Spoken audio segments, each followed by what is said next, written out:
హనుమ తొందరగా ప్రసన్నులైపోవాలంటే ఎక్కడ చేయమని చెప్పిందో తెలుసా అండి పరాశర సంహిత?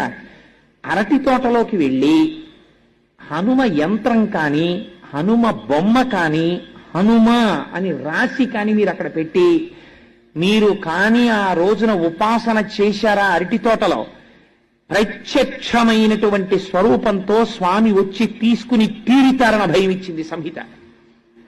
అన్నిటికన్నా ఆయన తొందరగా ప్రీతి దేని వల్ల పొందుతారో తెలుసా అండి?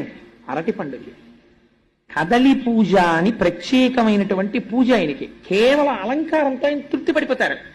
అరటి గెలలిలా దిగేటట్టుగా అలంకారం చేసి అరటి చెట్లు కట్టి అరిటాకులేసి స్వామి చుట్టూ కూడా లేత అరిటాకులు పరిచి మీరు ఆయనకి బాగా ముగ్గిన అరటిపళ్ళు తీసుకొచ్చి అక్కడ పెట్టారనుకోండి, ఏదో ఒక రూపంతో మీకు ఈ కంటికి కనపడిన రూపంతో రాకపోవచ్చు, మీరు గుర్తుపట్టలేరు.